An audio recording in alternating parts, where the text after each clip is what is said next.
कच्ची, welcome to this channel of UKIC official, जहाँ पे हम लोग पढ़ने वाले हैं चैप्टर नंबर 3 डिमांड, ठीक है, और लेक्चर नंबर 1 पढ़ने वाले हैं। अब लेक्चर नंबर 1 में हम लोग दो इंपॉर्टेंट सी चीज़ करने वाले हैं। पहला क्या पढ़ने वाले हैं, हम लोग डिमांड की मीनिंग पढ़ने वाले हैं, और दूसरा उसके फैक्टर्स कैसे अफेक्ट करते हैं। फैक्टर्स बहुत ही ज़्यादा इंपॉर्टेंट है समझने के लिए, क्योंकि आगे के जो लेक्चर्स हैं, आगे के जो टॉपिक्स हैं, वो बहुत ही ज़्यादा आपके ईजी हो जाएंगे अगर आपने फैक्टर्स प्रॉपरली पढ़ लिया है। तो फैक्टर्स जनरली 3 से लेके 5 मार्क्स में भी पूरा का पूरा क्वेश्चन आपको पूछ सकते हैं, ठीक है।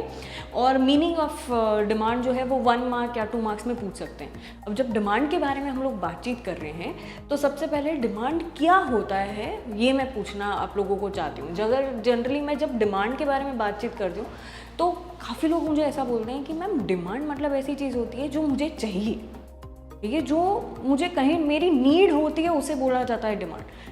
पर नहीं, वो डिमांड नहीं होता। डिमांड क्या होता है? डिमांड का मतलब बहुत ही प्रिसाइजली इकोनॉमिक्स में बोला गया है। डिमांड मतलब ऐसी चीज़ जो 3 चीज़ अगर मिक्स होती है, और साथ ही साथ जब मैं आपको बोल रही हूँ और 2 पॉइंट्स ऐड होंगे, उसे बोला जाता है डिमांड। जैसे कि फॉर एग्जांपल डिमांड का मतलब क्या, कि कोई चीज़ की आपको क्या होनी चाहिए, सबसे पहले क्या होना चाहिए, डिज़ायर होना चाहिए, ठीक है।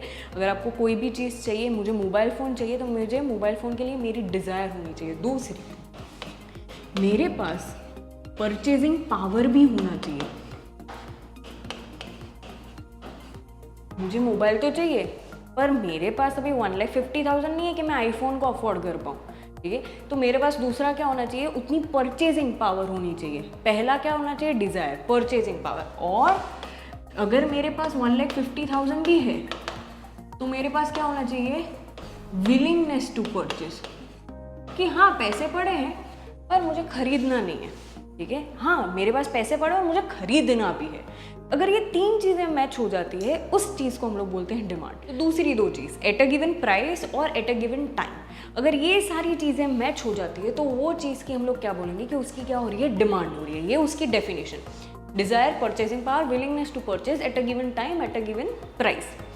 अब जाते हैं फैक्टर्स अफेक्टिंग डिमांड को समझने के लिए। कौन कौन से फैक्टर्स है, बहुत सारे फैक्टर्स हैं जो डिमांड को अफेक्ट करते हैं। मतलब डिमांड ज़्यादा होगी या कम होगी, ये सारे फैक्टर्स डिसाइड करते हैं। अब सबसे पहला जो मेजर फैक्टर काउंट होता है उसे बोला जाता है प्राइस। अब देखते हैं सबसे पहले प्राइस। प्राइस जो है यहाँ पे, जैसे कि यहाँ पे कांदे दिए गए हैं या तो ऑनियंस जो है, अगर उसका 200 पर केजी का प्राइस हो जाता है, ठीक है, सोचो 200 पर केजी का भाव है, तो रेस्टोरेंट्स वाले भी जो ऑनियंस देते हैं, पंजाबी शाक खाने जाओ या तो पाव भाजी खाने जाते हैं, तो ऊपर हम लोग पता है वो ऑनियंस साइड में एक्स्ट्रा देते हैं। वो धीरे धीरे क्या करेंगे, वो लोग बंद कर देंगे। क्यों? क्योंकि इसका भाव ज़्यादा है।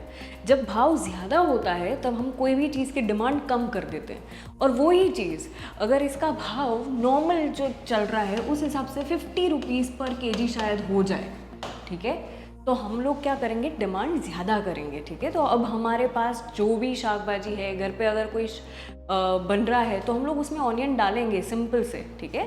तो इस हिसाब से जनरली डिमांड चलता है कि अगर प्राइस ज़्यादा है डिमांड कम होगी, और प्राइस कम है तो डिमांड ज़्यादा होगी। तो प्राइस और डिमांड के बीच में कैसा रिलेशनशिप है, उन दोनों के बीच में रिलेशनशिप जो है वो है इनवर्स, ये याद रखना, ठीक है। इनवर्स रिलेशनशिप है। जब प्राइस राइज होती है डिमांड कॉन्ट्रैक्ट होता है, और प्राइस फॉल होती है तो डिमांड एक्सपांड होता है। ये वर्ड्स आपको याद रखने हैं। देन दूसरा जो फैक्टर है जो डिमांड को सबसे ज़्यादा अफेक्ट करता है, उसका नाम है टेस्टेस एंड प्रेफरेंसेस। भाई काफ़ी लोगों को बुक्स वगैरह पढ़ना बहुत ही अच्छा लगता है, ठीक है, तो भले ही उसका भाव कितना भी ज़्यादा हो, अगर यही एनसाइक्लोपीडिया है या तो फिर कोई अच्छी सी बुक है, ठीक है, हैरी पॉटर जैसी किसी को रीड करनी है, तो हो सकता है कि बहुत ही अच्छी बुक हो तो उसका प्राइस भले ही 1000 रुपीज़ हो या 2000 रुपीज़ की हो, तो भी लोग खरीदेंगे, उसमें भाव नहीं देखेंगे। तो एक फैक्टर होता है टेस्टेज और प्रेफरेंसेस का, कि आपको कोई चीज़ पसंद है तो उसमें आप कोई भी मतलब उसकी डिमांड आप करोगी। आपको कोई शूज़ पसंद है तो आप उसकी डिमांड करने ही वाले हो। तो ये जो है वो खुद के टेस्टेस और प्रेफरेंसेस पे डिपेंड करता है, तो ये भी एक फैक्टर है उसके लाइक्स और डिसलाइक्स के, ठीक है। और इसकी जो सपोज़ काफ़ी बार ऐसा होता है कि जब छोटे थे तब आप अलग बुक्स रीड करते थे, जब बड़े हुए, ठीक है, तब छोटे थे तब एडवेंचरस बुक्स होती थी या तो कार्टून कॉमिक्स आप रीड करते थे, तो उस टाइम का आपका टेस्ट प्रेफरेंस अलग था। जैसे आप बड़े हुए तो उसका टेस्ट प्रेफरेंसेस अलग था, तो आप नॉवेल्स रीड करना स्टार्ट करने लगे, और काफ़ी आप आगे जाओगे तो लोगों की ऑटोबायोग्राफीज आप सीखना चाहते हो, उनके एक्सपीरियंस लेना चाहते हो, तो फाइनेंशियल फ्रीडम के लिए आप बुक्स रीड करोगे। तो ये सारे टेस्टेज और प्रेफरेंसेस लोगों के बदलते रहते हैं, उस हिसाब से उनकी डिमांड बदलती रहती है। उसके बाद आता है थर्ड जो फैक्टर है, उसे बोला जाता है इनकम। इनकम जो है वो डायरेक्टली अफेक्ट करता है डिमांड को। अब सोचो, कोई इंसान जो है अगर वो 10,000 रुपये कमाता है, ठीक है, सिंपल सी चीज़ है, अगर उसकी इनकम बढ़ जाती है 10,000 से 12,000 हो जाती है, तो वो गुड्स को ज़्यादा परचेज, मतलब वो गुड्स की डिमांड बढ़ाएगा, क्योंकि उसकी 10,000 से सैलरी कितनी हो गई, 12,000 की। वही चीज़ अगर उसकी 10,000 से 8,000 सैलरी हो जाती है, तो ऑटोमेटिकली उसकी डिमांड भी कम हो जाएगी, क्योंकि उसके 2,000 का मतलब गैप आ गया, 10 से वो 8,000 पे आ गया, तो वो डिमांड भी कम कर देगा। इस चीज़ को बोला जाता है, इनकम और डिमांड के बीच में जो रिलेशनशिप है उसे बोला जाता है डायरेक्ट रिलेशनशिप। क्योंकि एक बढ़ता है, इनकम बढ़ता है तो डिमांड भी हम लोग बढ़ाते हैं, इनकम कम होती है डिमांड भी कम होती है, इसलिए डायरेक्ट रिलेशनशिप है। इसमें हम लोग एक टॉपिक पढ़ने वाले हैं जिसका नाम है इंफीरियर गुड्स, ठीक है, गुड्स, ठीक है, इंफीरियर गुड्स। अब इंफीरियर गुड्स का टॉपिक हम लोग आगे पढ़ने वाले हैं, तब हम लोग कैप्चर करेंगे लेक्चर नंबर, हम लोग करेंगे लेक्चर नंबर 3 में। तो जब भी हम लोग लेक्चर नंबर 3 करें तब आपको ये कॉन्सेप्ट इंफीरियर गुड्स के बारे में ज़्यादा डिटेल में पता चल जाएगा, ठीक है।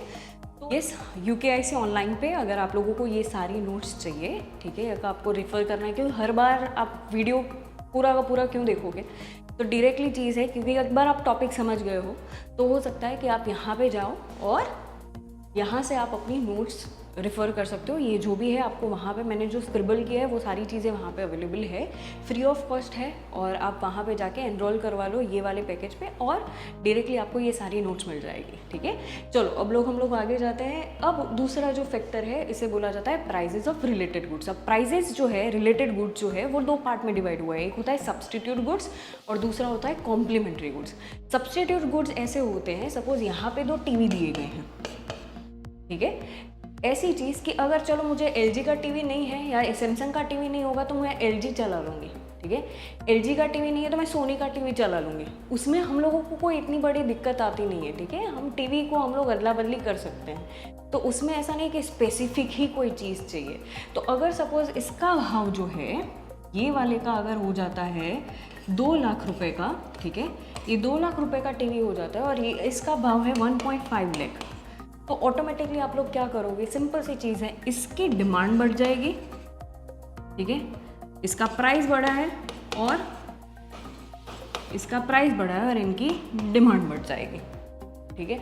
और उल्टा होगा कि अगर भाव यहाँ पे कम है, ये कम हो जाते हैं, तो प्राइस यहाँ पे कम होंगे और डिमांड यहाँ पे कम होगी, ठीक है। When demand for a good falls, when price of its substitute falls, अगर सब्सटीट्यूट का भाव कम हो रहा है तो डिमांड दूसरे का कम हो जाएगा, ठीक है। ये हुआ सब्सटीट्यूट गुड्स। अब जाते हैं दूसरी चीज़ में जिसे बोला जाता है कॉम्प्लीमेंट्री गुड्स। कॉम्प्लीमेंट्री गुड्स ऐसे होते हैं जो एक दूसरे के साथ ही चलते हैं और उसी वजह से हमारा जो नीड्स है वो सेटिस्फाई होती है। जैसे ये चश्मे हैं, ठीक है, तो चश्मे खाली बहुत कम लोग होते हैं जो शो के लिए पहनते हैं, बाकी जो चश्मे में क्या होता है, ये फ्रेम हो गया और साथ ही साथ उसका ग्लास, ये दोनों चाहिए जब आप स्पेक्स पहनते हो, ठीक है। तो ये जो है ऐसे टाइप के गुड्स को बोला जाता है कॉम्प्लीमेंट्री गुड्स। अब यहाँ पे जो है कॉम्प्लीमेंट्री गुड्स में क्या होता है कि अगर एक का भाव बढ़ जाता है, सुनना, अगर एक का भाव बढ़ जाता है तो डिमांड दूसरे की कम हो जाएगी। सब्सटीट्यूट में क्या था कि एक का भाव बढ़ेगा तो डिमांड दूसरे की बढ़ जाएगी। इसमें क्या होगा कि एक का भाव बढ़ेगा तो डिमांड दूसरे की कम हो जाएगी। तो AC और इलेक्ट्रिसिटी, अगर इलेक्ट्रिसिटी का रेट ज़्यादा हो जाता है पर यूनिट का, इलेक्ट्रिसिटी का ज़्यादा रेट है, तो आपका AC का जो डिमांड होगा वो कम होगा। प्राइस एक की बढ़ रही है, डिमांड दूसरे की कम हो रही है, ठीक है। और वही चीज़ अगर प्राइस कम होता है इलेक्ट्रिसिटी का पर यूनिट, बहुत ऐसे केसेस में नहीं होता, बट हम लोग समझने के लिए समझ रहे हैं कि अगर इलेक्ट्रिसिटी का भाव कम हो जाता है तो हम लोग एसी की डिमांड ज़्यादा करेंगे, ठीक है। तो ये कॉम्प्लीमेंट्री गुड्स, एक के साथ दूसरा आपको यूजेज के लिए, अगर मुझे एसी स्टार्ट करना है तो मुझे इलेक्ट्रिसिटी की ज़रूरत पड़ेगी ही, ठीक है, उस हिसाब से है ये कॉम्प्लीमेंट्री गुड्स। अब हम लोग देखते हैं एक्सपेक्टेशंस अबाउट फ्यूचर प्राइसेस। यहाँ पे मैंने रखा गया है मैंगो, ठीक है। अब सोचो कि मैंगो के सीज़न में पहले इनिशियली क्या होता है, मैंगो बहुत ही ज़्यादा एक्सपेंसिव होते हैं और इसीलिए लोग क्या करते हैं, थोड़े लेट लेते हैं। क्यों? क्योंकि उनको पता है कि आगे जाके भाव उसका कम होने वाला है, ठीक है। जैसे ही दिन जाते जाएंगे, ठीक है, सीज़न जाता जाएगा तो भाव कम होगा। तो सोचो, अगर किसी को जब पता है कि आगे भाव कम होने वाला है तो आज वो उसकी डिमांड क्या कर देगा, कम कर देगा। और जब उसको पता है कि आगे जाके भाव बढ़ जाने वाले हैं तो आज वो क्या करेगा, डिमांड बढ़ा देगा। क्यों? क्योंकि उसको पता है कि आगे जाके यही सेम चीज़ की मुझे अगर 100 रुपये देने पड़ेंगे जो आज मैं 50 में ले सकता हूँ, तो आज वो 50 में सारी चीज़ें वो क्या करेगा, स्टॉक कर देगा, ठीक है। तो इस हिसाब से ये भी डिमांड को अफेक्ट करता है, फ्यूचर प्राइजेस। और last that is size and demographic profile of population, ठीक है। जिस हिसाब से टोटल पॉपुलेशन रहेगी उस हिसाब से उन लोगों का डिमांड रहेगा वो चीज़ में। अगर ये जो है हमारे वहाँ पे ओल्ड एज के लोग ज़्यादा होंगे तो वो लोग डिमांड क्या करेंगे, स्पेक्स की करेंगे, बाद में स्टिक्स की करेंगे, उन सारी चीज़ों की डिमांड करेंगे। और वही चीज़ अगर यंग पॉपुलेशन ज़्यादा रहेगी, ठीक है, अगर यंग पॉपुलेशन एडल्ट ज़्यादा है तो वो लोग क्या करेंगे, वो लोग टेक्नोलॉजी के रिलेटेड वो लोग डिमांड करेंगे, या तो फिर वो लोग क्लोथ्स के रिलेटेड, कोई फैशन के रिलेटेड, ठीक है, उस हिसाब से वो लोग डिमांड करेंगे। जो अभी हम लोगों ने किया उसे बोला जाता है फैक्टर्स अफेक्टिंग डिमांड। और यहाँ पे हमारा सबसे इंपॉर्टेंट सा टॉपिक कंप्लीट होता है चैप्टर नंबर 3 का, that is factors affecting demand. इसके बाद हम लोग नेक्स्ट टॉपिक करेंगे। नेक्स्ट टॉपिक बहुत ही ज़्यादा ईजी हो जाएगा, क्योंकि अगर आप लोगों को ये प्रॉपरली पता चला है तो बहुत ही ईजी है। मिलते हैं हम लोग नेक्स्ट लेक्चर में, तब तक के लिए एवरीवन बाय बाय। क्या बोल रहे हो? बच्चे YouTube के वीडियो देखने से अच्छा Instagram पे जाते हैं फ्रेश होने के लिए, और तब भी मुझे फॉलो नहीं करते। ये सच है। जल्दी से जाओ Instagram पे, फ्रेश ही होना हो तो कंटेंट को, एजुकेशन और एंटरटेनमेंट दोनों को साथ में देखो, और फॉलो करो मुझे Instagram के ऊपर।